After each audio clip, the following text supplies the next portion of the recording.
మహాకుంభమేళాలో మహా విషాదం చోటు చేసుకుంది. మౌని అమావాస్య రోజు ప్రయాగ్రాజ్లో పుణ్యస్నానాలు ఆచరించేందుకు కోట్లాది మంది తరలి రావడంతో తొక్కిసలాట జరిగింది. ఈ ఘటనలో 30 మంది చనిపోగా 90 మంది గాయపడ్డారు. కోట్లాది మంది తరలి వచ్చిన మహాకుంభమేళాలో తొక్కిసలాట జరగడంతో 30 మంది భక్తులు మృత్యువాత పడ్డారు. మౌని అమావాస్య నాడు ప్రయాగ్రాజ్లో పుణ్యస్నానాలు ఆచరించేందుకు కోట్లాది మంది భక్తజనం తరలి రావడంతో ఊహించని ఘటన చోటు చేసుకుంది. మంగళవారం ఉదయం నుంచే భక్తకోటి పెద్ద ఎత్తున తరలివచ్చింది. సూర్యోదయం కాక మునిపే పవిత్ర స్నానాలు చెయ్యాలనే ఆలోచనతో భక్తజనం పోటెత్తారు. అర్ధరాత్రి 1 గంట ప్రాంతంలో భక్తులంతా ఘాట్ల వైపు పరుగులు పెట్టారు. ఈ సమయంలో తొక్కిసలాట చోటు చేసుకుంది. ఈ ఘటనలో 30 మంది ప్రాణాలు కోల్పోగా పదుల సంఖ్యలో తీవ్రంగా గాయపడ్డారు. మృతుల్లో 25 మందిని గుర్తించినట్టు డీఐజీ తెలిపారు. ब्रह्म मुहूर्त से पूर्व प्रातः 1 बजे से 2 बजे के मध्य मेला क्षेत्र में अखाड़ा मार्ग पर भारी भीड़ का दबाव बना और इस भीड़ के दबाव के कारण दूसरी ओर के बैरिकेड्स टूट गए और भीड़ के लोग बैरिकेड्स बांधकर दूसरी तरफ ब्रह्म मुहूर्त के स्नान का इंतजार कर रहे श्रद्धालुओं को कुचलना शुरू कर दिया।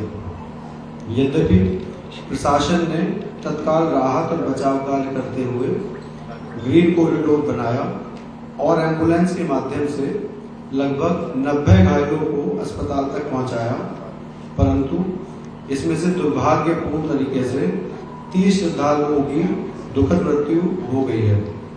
इनमें से 25 की पहचान हो चुकी है और शेष की शिनाख्त की जानी बाकी है। గాయపడ్డ వారిని సెక్టార్ 2 ఆసుపత్రికి హుటాహుటిన తరలించి చికిత్స అందించారు. వీరిలో కొందరు పరిస్థితి విషమంగా ఉన్నట్లు తెలుస్తోంది.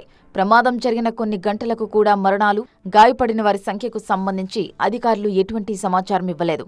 ఘటనపై అఖిల భారత అఖాడా సమితి తీవ్ర విచారం వ్యక్తం చేసింది.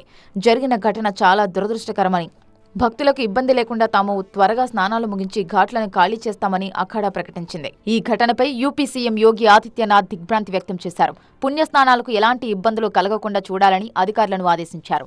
ఎప్పటికప్పుడు పరిస్థితిని సమీక్షిస్తున్నామన్నారు. మృతుల కుటుంబాలకు 25 లక్షల రూపాయల చొప్పున పరిహారం ప్రకటించారు.